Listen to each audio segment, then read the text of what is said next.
لیکن وہ پھر واپس لوٹ کر مسلمان ہو گئے۔ یہ ولید رسول اکرم صلی اللہ علیہ وسلم کی منظور نظر تھے، کفار کے خلاف جنگوں میں بھی نام پیدا کر چکے تھے۔ باپ نے خالد کو بچپن ہی سے فن حرب و ضرب کا ماہر بنا دیا تھا۔ بچپن میں اسے گھوڑ سواری سکھائی گئی، لڑکپن میں اسے منہ زور گھوڑوں کو قابو میں لانے کے قابل بنایا گیا۔ نوجوانی میں وہ ایسا شاہ سوار بن چکا تھا کہ فوجی قیادت کے بھی قابل ہو گیا تھا۔ اسے بدر کی لڑائی میں شامل نہ ہونے کا بہت افسوس تھا۔ وہ انتقام کی آگ میں سلگ رہا تھا۔ وہ جنگ میں ایسی چالیں چلتے تھے، دنیا نے آج تک ان جیسا جنگی چال باز نہیں دیکھا۔ خالد رضی اللہ تعالی عنہ کی اس خوبی کو اجاگر کرنے کے لیے میں غزوہ احد میں ان کی چال بازی کا ذکر ضرور کرنا چاہوں گا۔ بالآخر وہ دن آ پہنچا جس کا خالد کو شدت سے انتظار تھا۔ مارچ 625 عیسوی کے مہینے میں قریش نے 3000 کا لشکر مکہ میں جمع کر لیا۔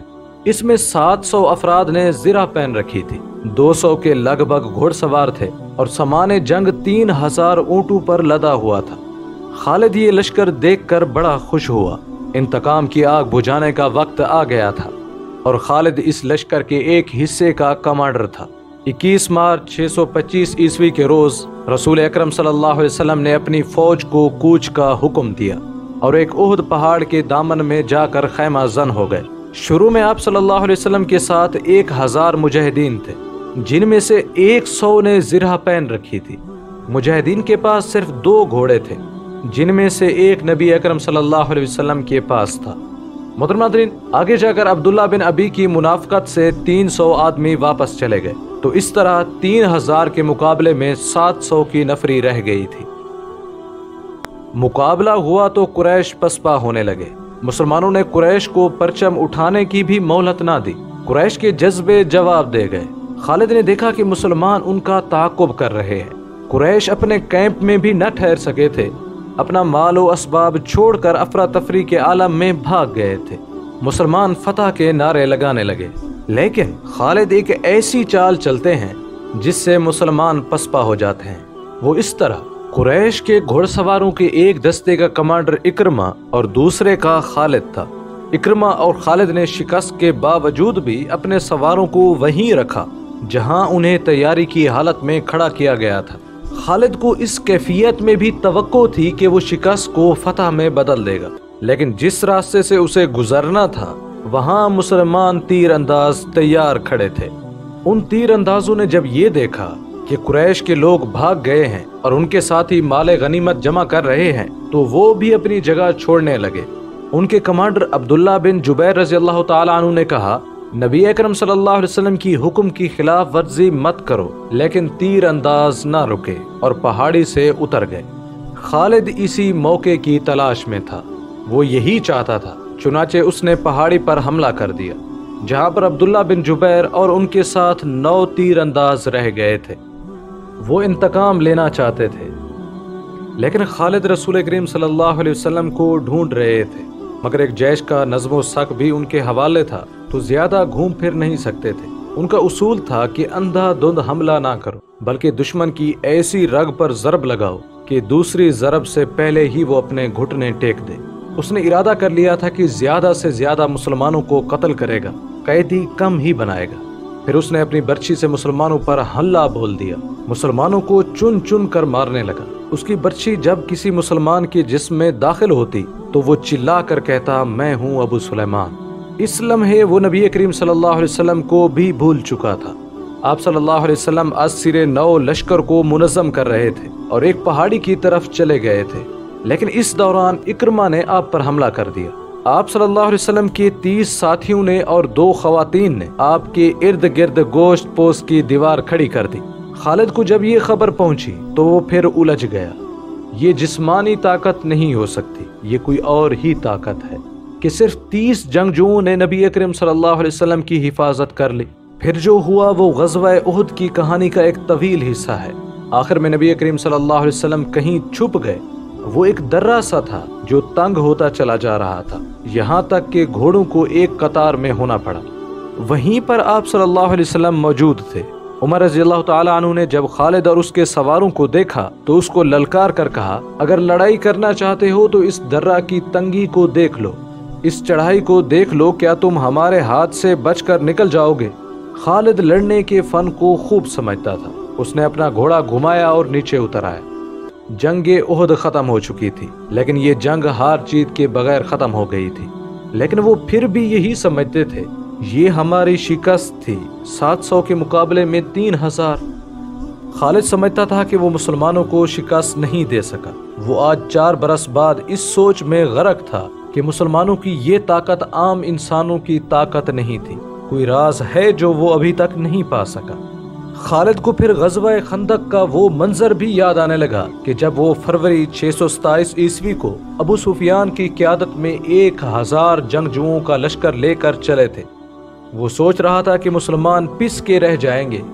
لشکر کا تیسرا حصہ خالد کی کمان میں تھا اور مسلمانوں کے لشکر کی تعداد 3000 سے زیادہ نہ تھی۔ کوئی سوچ بھی نہیں سکتا تھا کہ 3000 مسلمان 10,000 کے لشکر کا مقابلہ ذرا سی دیر کے لیے بھی کر سکیں گے۔